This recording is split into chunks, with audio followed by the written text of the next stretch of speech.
Muy buenos días, a esa gran audiencia de Radio TV Noticias a nivel local, nacional e internacional.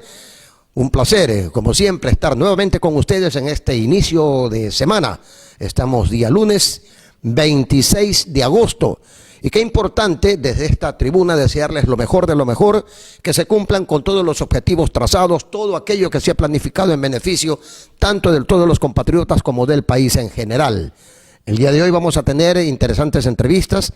Ya está con nosotros el abogado Sergio Marzo Vanegas. Él fue presidente de la Asociación de Profesores de la gloriosa Universidad de Guayaquil y también fue subdecano de la Facultad de Jurisprudencia y actualmente es profesor. Vamos a topar algunos temas interesantes con él. También vamos a tener unas declaraciones, un discurso que diera el comandante Fidel Castro Ruz hace ya varios años, en un cónclave internacional en el cual él ya prácticamente vaticinaba esto que lamentablemente está ocurriendo en la Amazonía con estos incendios, etcétera, etcétera, etcétera. También vamos a tener al doctor Rubén Morán Sarmiento y posiblemente también al ingeniero Johnny Jorge. Pero antes, le damos la más cordial de las bienvenidas aquí a nuestro invitado, el primer invitado del día de hoy, el abogado Sergio Marzo Vanegas. Abogado, tenga usted muy buenos días. Radio TV Noticias le saluda. ¿Qué está ocurriendo en la universidad? Atentados, dinamiteros, hay inseguridad. Hay mucha preocupación por parte de toda la ciudadanía. ¿Cuál es su criterio? Usted fue presidente de APUC. Buenos días. Mire, en relación a las bombas, Ya. o sea, mira, eso es lo que pasó en los últimos tiempos, no se ha dado desde hace tiempos. Así es. Desde hace mucho tiempo. Regresa ahora con la intervención. Esta intervención, a veces entre broma y serio te dicen que ha aprendido algo del pasado. Lo que pasa es que quienes están al frente de la intervención formaron parte de grupos anteriores en la época de los Atalas. Son grupos violentos que eran en aquella época. Ya les falta poco para jubilarse, entonces están dentro de eso y presumo que han aprendido algo de esa época, ¿no? Ya. O no se les olvidó del todo. Sí, porque a veces cuando alguien me preguntaba cuál es el sentido de las bombas, mira, las bombas son producto de ¿qué? La violencia es producto de ¿qué? Es producto de la impotencia, ¿verdad? O de la comodidad o de la desinformación para establecerse. Yo te pongo un ejemplo concreto. Cuando los Estados Unidos dijo, ¿verdad?, que en Irak había bombas, que en Irak había bombas de destrucción masiva. Masivas. Entró en Irak, destruyó ese país, sacó a todo el mundo y se quedó. ¿Con qué se quedó? Con el petróleo. Claro. Con el petróleo. Y nunca encontraron las famosas bombas de destrucción masiva. Entonces, en la actualidad, ¿verdad?, lo que inicialmente fue una situación de impotencia, ahora hay una situación de bienestar para las personas que quieren perpetuarse en la universidad. En este caso, la intervención. Es decir, esa es la idea. Es decir, no es que... Porque ¿a quién conviene el de que se ponga un bombazo? Conviene a la intervención, porque al justificar los actos de violencia por los cuales ingresó la intervención, es para perpetuarse y pasar de los 2 años que le dieron. Esto es un plan siniestro de cualquier manera en caso de ser así, es decir, hacerse una especie de autotentado, podría ser, claro, para generar una imagen de desprestigio. Sí, el desprestigio se da, yo pienso que no es el rector, el interventor con funciones de rector el que les está poniendo. Correcto. Lo que pasa es que él al ingresar a la universidad se nucleó de gentes. Entonces esa gente piensa de una manera diferente y como está menguando de la situación de las dádivas que le da la intervención, ellos asumen una actitud de manera directa y comienzan a provocar esa situación de los bombazos, que indiscutiblemente le da un caldo de cultivo a la intervención para mantenerse indiscutiblemente en el interior de la universidad con los objetivos propuestos por ellos. Sergio Marzo, hay una situación que sí me parecería interesante que usted nos dé a conocer. ¿Qué visión tienen ustedes de la perspectiva del docente respecto de los efectos de las acciones que está realizando la comisión interventora? Tenemos entendido que no están del todo de acuerdo con cierto tipo de tratos que se le está dando a la docencia. Coméntenos usted que conocen mejor la situación que nosotros. Mira, cuando alguien me dice que el doctor Pasilagüe, el rector, el interventor con funciones de rector, está actuando de mala fe, yo le he dicho, Yo creo que no. Ya. Él no está actuando de mala fe como persona frente a la universidad. Él está actuando por desconocimiento. Ah, ya. Como él desconoce, no maneja la situación legal, él ha sido un catedrático, ha sido un docente de las universidades particulares, no maneja la dinámica del derecho y se quedó en el conocimiento que él tenía en el pasado, ¿verdad? Entiendo. Estamos en una etapa constitucional donde no se puede violentar los derechos de las personas. Ya. ¿En qué surge esa situación del violentamiento de los derechos de los profesores? De una sentencia constitucional presentada por Carlos Mora, por el señor Carlos Mora, porque le violentaron sus derechos y no pudo ser profesor. Ya. La sentencia, indiscutiblemente, la dicta la sala y le declara con lugar y lo favorece al señor Carlos Mora. Claro. Pero la sentencia, todas las sentencias, y lo que no debe de conocer es que las sentencias interpartes son indiscutiblemente para favorecer a las partes, no en desmedro de violentar los derechos de otras personas. Entiendo. Cuando la sentencia se da y retrotraen a la época en que le violentaron los derechos a Carlos Mora, Entiendo. ¿verdad? Entonces, le violentaron los derechos por las impugnaciones que no le subieron el puntaje, ¿verdad? Ya. Entonces, el juez retrotrae esa época para que se le pueda dar el nombramiento a Carlos Mora. Pero, como hay una situación que no debería haber aplicado el juez, el intercomunis que él habla. Es decir, habla de un intercomunis para que se aplique, pero el intercomunis aplicado en términos legales, de derecho constitucional, Ya. es para las personas que se sentían igual vulneradas, Entiendo. como Carlos Mora. Han de ver otros también en la Claro, misma habían circunstancia. otros. Entonces, para eso es el intercomunis, no para violentar los derechos. Imagínate que él hace una interpretación extensiva de esta sentencia, la retrotrae y le da nombramiento, le quita nombramientos a los que ya habían ganado concurso Ya. y le da a otros, ¿verdad? O sea, a los que supuestamente... Desviste a un santo para vestir a otro. Claro. Entonces, vulnerándole los derechos de los docentes, que no habiendo sido parte del proceso, lo están afectando. Las Entiendo. acciones de protección son para las partes sin afectación de terceros. Siempre hay un procedimiento para cada situación, ¿verdad? Entonces, lo que yo le he dicho que él, sin ser juez constitucional, porque es ordinario peor, Claro. constitucional, él no puede hacer interpretación de una sentencia. Claro, además que es una sentencia que en firme. vulnere los derechos de los docentes que no fueron. Le violentaron el principio de contradicción cuando no los comunican. No les notificaron que eso iba a implicar una sanción. Y ha sancionado a no los ha sancionado, los está amenazando con sancionar a 126 docentes. Porque les dice, ustedes no alcanzaron el puntaje para ser docentes.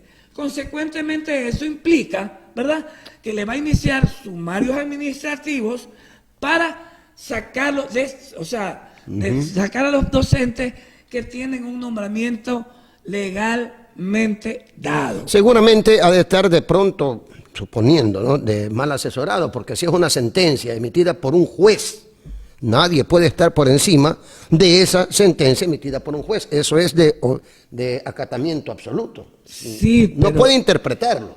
no puede interpretarlo. Por eso es que yo les digo, yo les he dicho a los docentes que me preguntan, yo voy a defender a algunos docentes. Ya. O sea, yo estoy involucrado por principio. Mira, él tiene facultad de darle nombramiento a todos los que ha ingresado él. Y yo no se lo dije para que cometa esa equivocación, ¿verdad? Ya. Porque él sí tiene facultad para nombrar. Pero lo que no tiene facultad, el interventor, con funciones Ya. de rector, es destituir, dar por terminado un nombramiento legalmente dado, como fue los ganadores del quinto concurso. Ya. Es decir, él tiene que saber, lo que pasa es que no se nuclea, la palabra correcta, ¿verdad?, de personas que en realidad lo ayuden. Aparentemente llegó un constitucionalista, pero parece que tampoco maneja el tema. Ya. Porque él no es, mira, nosotros los docentes, para dejar por terminado nuestro Ya. nombramiento, nosotros estamos elegidos por el artículo 3 de la LOCE, que dice que somos funcionarios públicos, pero nos exceptúa. Ya. Y nos dice, ustedes se basan en las LOEs. ¿verdad? El reglamento de carrera y escalafón. Entonces, para poder dar de ser docente, tienen que evaluarme 2 veces, en 2 años consecutivos, y si no alcanzo el puntaje 70 por evaluación, se da por terminado mi nombramiento. Ya, entiendo. Eso es en el caso de la LOE. En el caso de la LOSEC, en el caso de las disposiciones legales de la LOSEC, te dice que puedes destituir, ¿verdad? Causar la extinción, el nepotismo, Claro. el pluriempleo, ¿verdad? Son causales de destitución.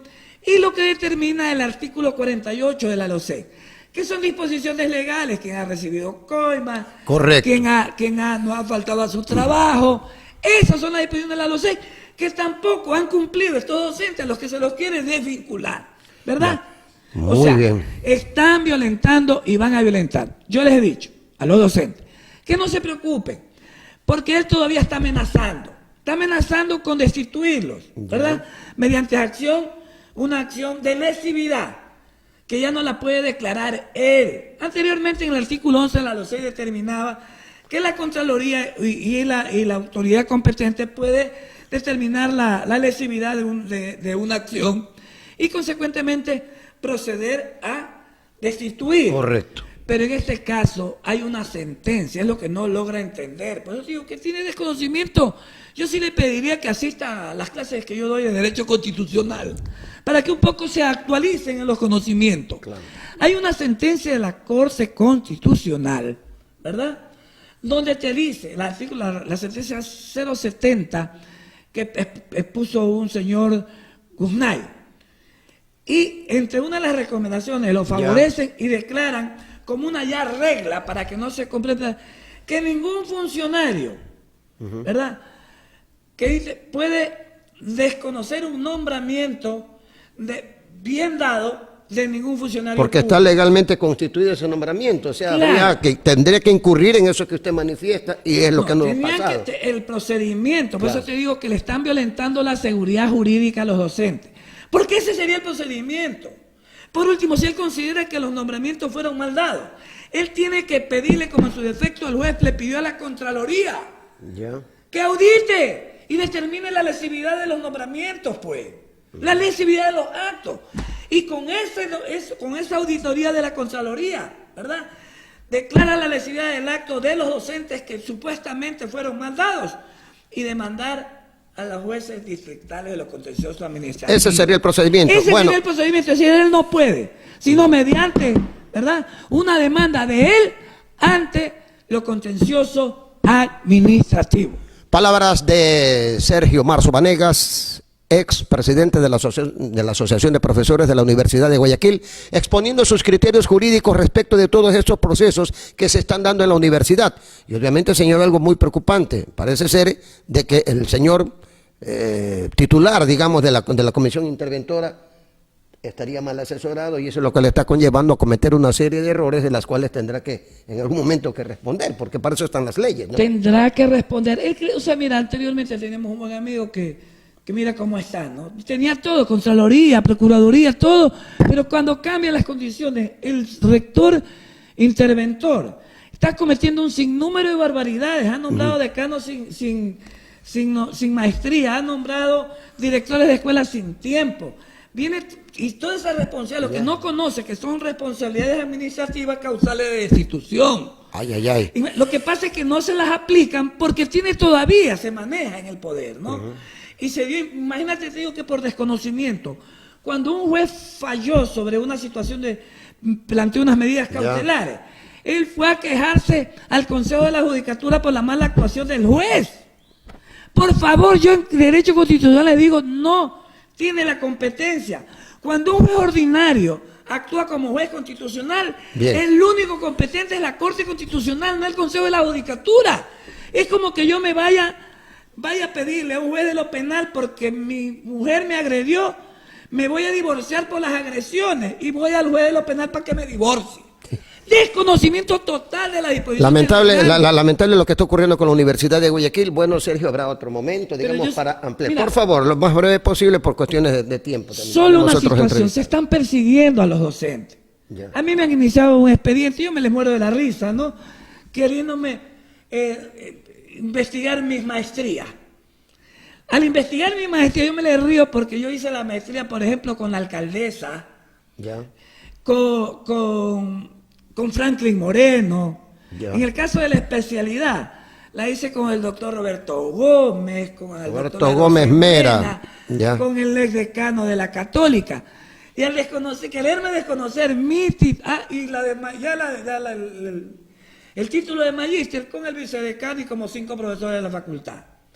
Al desconocerme el mío, tendrá que desconocerle a todos, porque no me aplica la misma disposición que le estoy pidiendo. Mira que yo ya le pedí. Ya. Donde no me aplica la misma disposición para todo lo que me está pidiendo a mí, lo voy a enjuiciar por delito de odio. Bueno, esa es la situación, delito de odio. Bueno, la situación se torna bastante fuerte en la Universidad de Guayaquil. Sergio, nuevamente le agradecemos su participación. Muy amable eso. Habrá otra oportunidad para ampliar. El tema de la universidad siempre será candente y retornamos en breves instantes. Durante 47 años, Banco del Pacífico ha marcado el camino de la innovación para mejorar la vida de todos los ecuatorianos. Desde 1972 nos hemos transformado cada día, desarrollando productos y servicios que brindan nuevas y mejores oportunidades para todos. Queremos agradecerte por permitirnos crecer contigo, por brindarnos tu confianza y por hacernos parte de tu futuro. Banco del Pacífico, innovando desde 1972.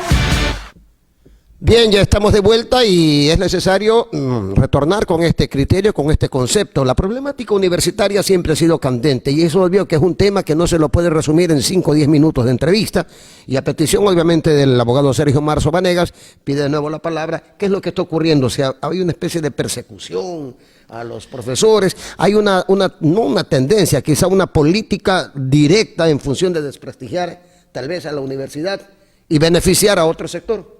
Mira, cuando se habla en generalidad, yo digo que el rector interventor está actuando bien en función de las universidades. Está bien, actuando bien, pero en función de no de la Universidad Estatal de Guayaquil, sino en función de las universidades particulares. Todo este desprestigio, esta campaña de desprestigio, todos los bombazos, todas las situaciones ameritan para favorecer a las universidades particulares a las que él representa. Él es dueño. No tanto dueño, así como que te digo, es accionista del Ecotec. Porque los dueños de la universidad particular son un poco de familia, que están identificadas, ¿verdad? Pero que en todo caso, todo lo que se haga para atacar, y esto tiene responsabilidad del CES, hay que llamar a juicio político al CES porque ellos son copartícipes de toda esta situación que se está dando en la universidad y el favoritismo hacia las universidades particulares.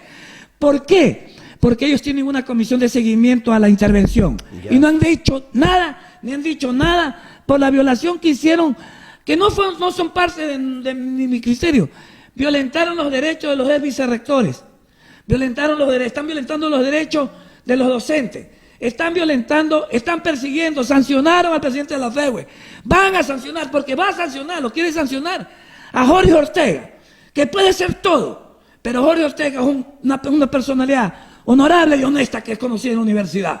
Puede ser todo, pero en todo caso, que quede en la conciencia universitaria que lo que se está haciendo es en función de las universidades particulares.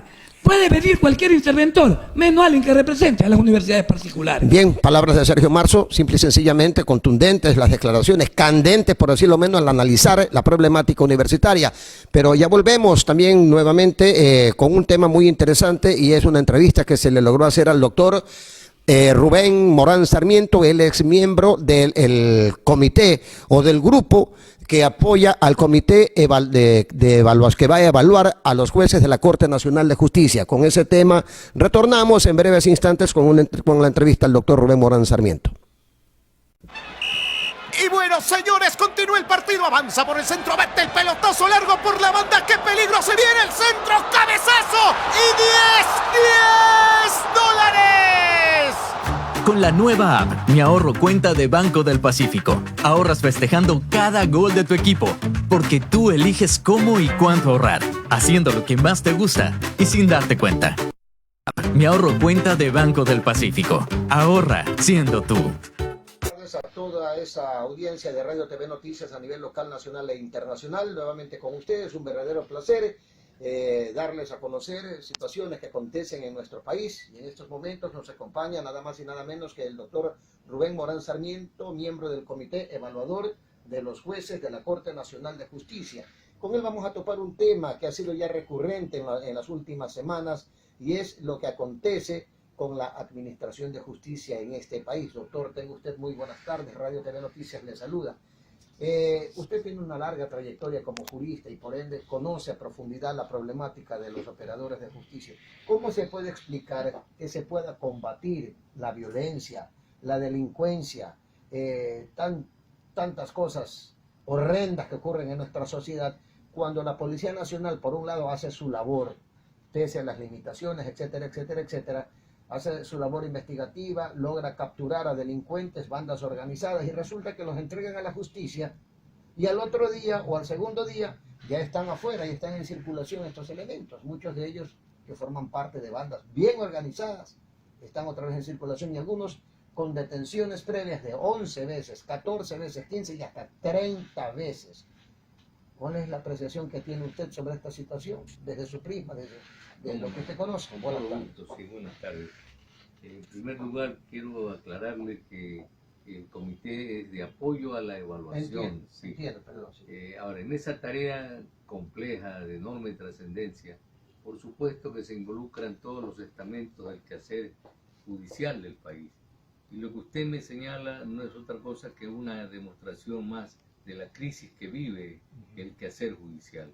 En todos sus estamentos, salvo honrosas excepciones, por supuesto que las hay, pero todo esto necesita ser revisado. Es un clamor ciudadano.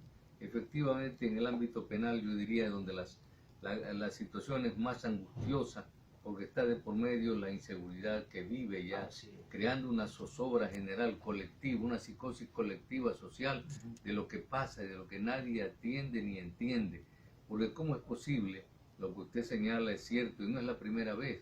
Es recurrente de que se aprecien, de que la policía haga su trabajo, de que aprecien a delincuentes y a las pocas horas vuelven a delinquir porque están en libertad, no hay sanción, claro. No hay el procedimiento adecuado, expedito, que haga posible que esta gente por lo menos no circule y no siga haciendo daño a la colectividad. No siga siendo nociva y perniciosa. Yo creo que es urgente la revisión del COIP, es urgente la revisión de los procedimientos, es urgente la reestructuración de las fiscalías y todos sus órganos que forman parte de esta rama del quehacer judicial, porque también tienen mucho que ver los fiscales, los jueces penales, es todo el sistema, todo el sistema, repito, no es que generalizada seguramente, pero hay personas, personas que están honrando la impudicia, la impunidad, no hay quien sancione. La policía también tiene que revisarse su papel. Por supuesto que es heroico lo que hacen, hay que reconocer. Tienen un trabajo descomunal para enfrentar la delincuencia. Pero está la desproporción de armamento, de forma de atender, de proceder. Que hace poco hubo un cierto movimiento de opiniones por la actitud de un gendarme, no sé si recuerda usted. Había que sumarle, era un asunto familiar, pero ya hay voces que ven los derechos humanos. Pero ¿quién vela por los derechos humanos de la víctima? Exactamente. Hay un abandono evidente en la doctrina, en la ley, en la justicia, en la jurisprudencia sobre las víctimas. Hay necesidad de hacer estudios profundos de qué pasa con las víctimas. Solo nos preocupamos del delincuente por aquello de los derechos humanos. Hemos creado una legislación que solo es pro reo, pro delincuente. Y la sociedad la tenemos marginada, abandonada. Todo eso depende del proceso que está generándose a través de la evaluación del más alto Tribunal de Justicia, que por supuesto con esos resultados está bien que se evalúe a la Corte Nacional, pero ahí va a devenir seguramente y sin ninguna duda la evaluación y examen de todos los estamentos del quehacer judicial. Claro. Hay que revisarlos con urgencia para devolverle la paz y la seguridad a la ciudadanía. Doctor, hay una situación ya prácticamente ante esta inseguridad que prácticamente ha desbordado las expectativas medianamente racionales de este país. Hay voces que ya señalan acerca de la necesidad de endurecer las leyes por un lado y otros que van más allá incluso de que habría ya que darle permiso para que el pueblo ande armado. ¿Cómo mira usted esos pronunciamientos, no? No sé si de pronto también se están yendo muy al extremo. Es decir, sí, por supuesto, es que el abandono genera esas cosas, generan actitudes extremas. Esto es como que el pueblo se haga justicia con sus propias manos. Correcto. Esto no es conveniente, es dañino también, porque por supuesto pueden pagar injustos por verdaderos pecadores, puede sancionarse y acribillarse a gente inocente. Claro. Entonces no usarse como venganza. Claro, la venganza colectiva social. No debemos llegar a esas circunstancias, no debemos llegar a ese estado. Yo creo que es el momento de atender y de entender lo que está pasando con la colectividad, con la sociedad en general. Hay una desatención, hay un abandono, hay una inseguridad. Encomiable todo lo que se haga por este segmento del quehacer en favor de la gente. La alcaldía de Guayaquil, los estamentos del Consejo de la ciudadanía, de la judicatura, es decir, el cuerpo de bomberos, todas las entidades que hacen actividad social, por favor, alzarse a este carro para ver cómo se enfrenta de mejor manera este azote que es la delincuencia. Muy bien, estas fueron las expresiones del doctor Rubén Morán Sarmiento, miembro del Comité de Apoyo de Evaluación a los Jueces de la Corte Nacional de Justicia. El tema es muy interesante, muy importante y muy preocupante también. No se puede solamente mirar los derechos humanos de parte o a favor, digamos, de aquellos que transgreden la ley. ¿Y dónde quedan los derechos de la sociedad, los derechos humanos de aquel común de los mortales que prácticamente es víctima propiciatoria de una serie de situaciones y de bandas muy bien organizadas? Nadie dice nada de eso. Y está bien lo que nos está manifestando, que hay que revisar a profundidad y ver qué es lo que hay que cambiar o qué es lo que hay que reformar. Volvemos con ustedes, amigos de Radio TV Noticias, reportó Hugo Jacome Basurto. Bueno, interesantes las declaraciones que nos diera en su momento el doctor Rubén Morán Sarmiento. Es muy interesante conocer estos análisis que hacen aquellos que conocen a fondo cuál es la problemática de los operadores de justicia. La Policía Nacional, si bien es cierto, hace su labor en beneficio de la sociedad, pero ¿qué ocurre? Cuando capturan a miembros de bandas organizadas de delincuentes, lo entregan a la justicia, ¿y qué pasa con la justicia? Simple y llanamente, a los 2 o 3 días, nuevamente se encuentran en circulación personas que han tenido 20 y 30 detenciones. Es decir, no hay garantías por parte de aquellos que son llamados para ejercer la justicia en este país, y allí justamente la preocupación. Bien, de otra parte, estimada audiencia, para nadie es desconocido lo que ha ocurrido durante todos estos días en el Brasil, concretamente en la Amazonía brasileña, en donde se dieron dantescos incendios que prácticamente afectaron también a la hermana República de Bolivia y también al Paraguay. Esta situación ha generado mucha atención. El tema es bastante complejo. Se acusa que son las grandes transnacionales petroleras que no llevan adelante una política de extracción de los hidrocarburos de una manera que nos pueda garantizar, digamos, el hábitat natural de ese importante sector que está considerado como el pulmón del mundo. Hay un dicho que dice: salvaje no es aquel que vive en la naturaleza, salvaje es aquel que la destruye.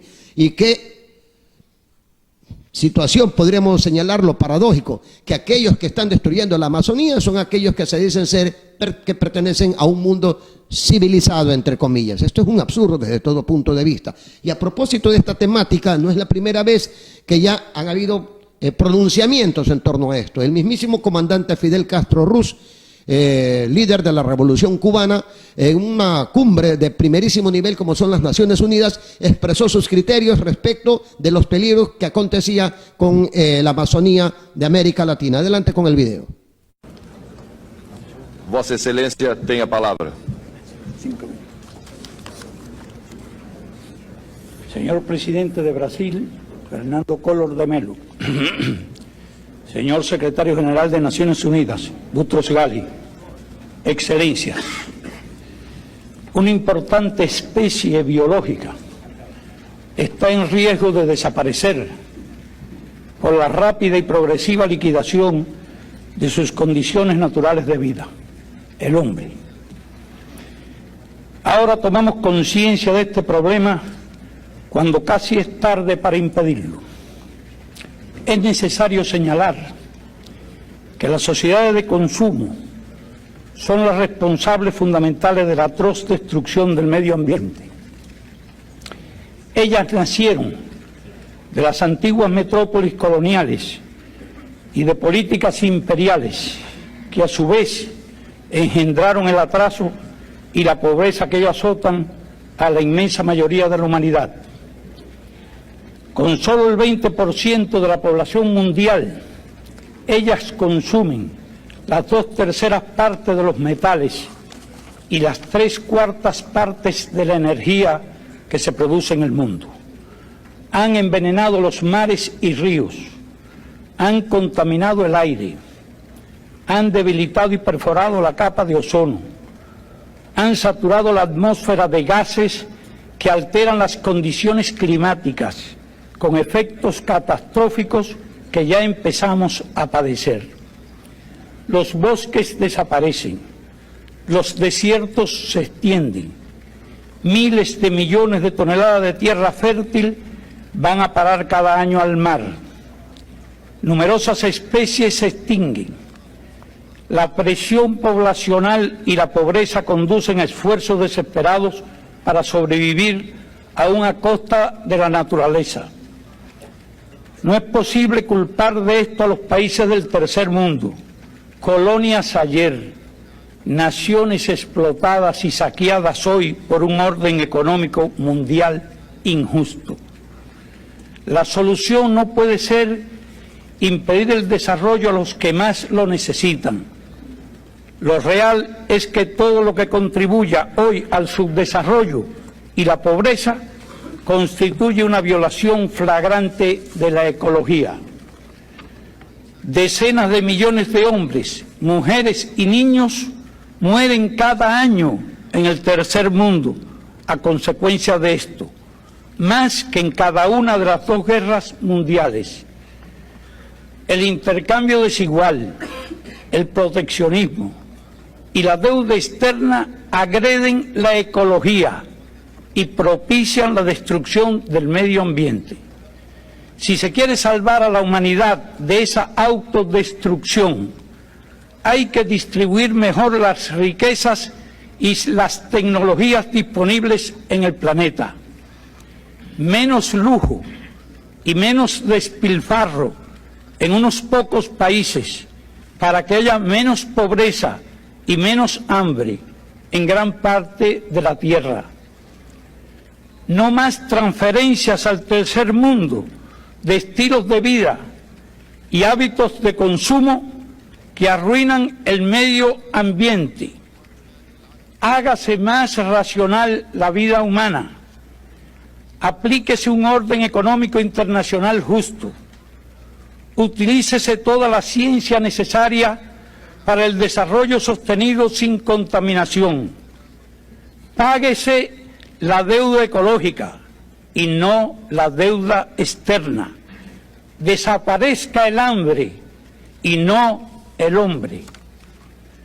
Cuando las supuestas amenazas del comunismo han desaparecido y no quedan ya pretextos para guerras frías, carreras armamentistas y gastos militares, ¿qué es lo que impide dedicar de inmediato esos recursos a promover el desarrollo del tercer mundo y combatir la amenaza de destrucción ecológica del planeta? Cesen los egoísmos, cesen los hegemonismos, cesen la insensibilidad, la irresponsabilidad y el engaño. Mañana será demasiado tarde para hacer lo que debimos haber hecho hace mucho tiempo. Gracias.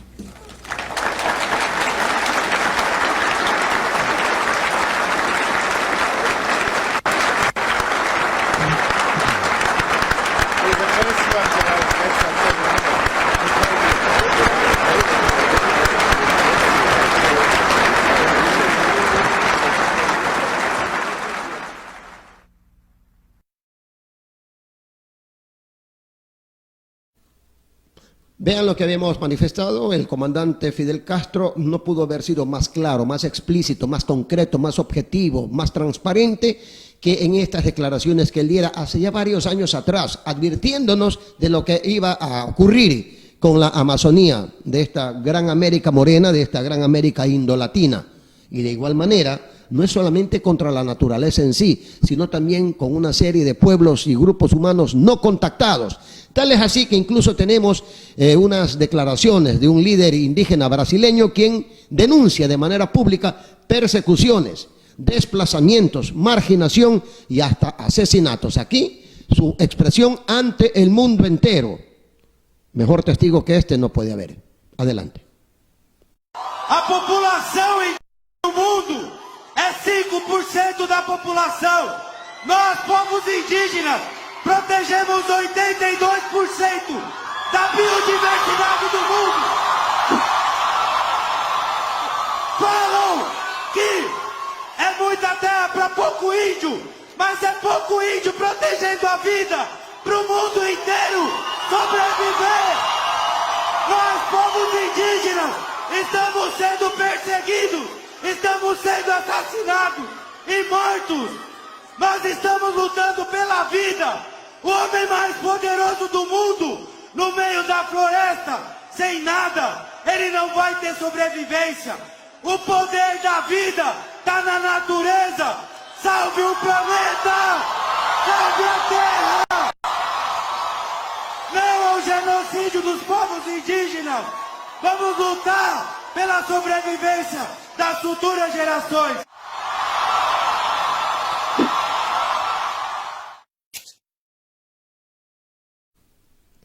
Por el bien de la humanidad esperamos que en el futuro se lleven adelante todas las políticas tendentes ya no a deforestar la Amazonía, sino a reforestar, a aprender que somos prácticamente los responsables directos de destruir nuestra propia casa a escala planetaria. Ojalá que esto no ocurra.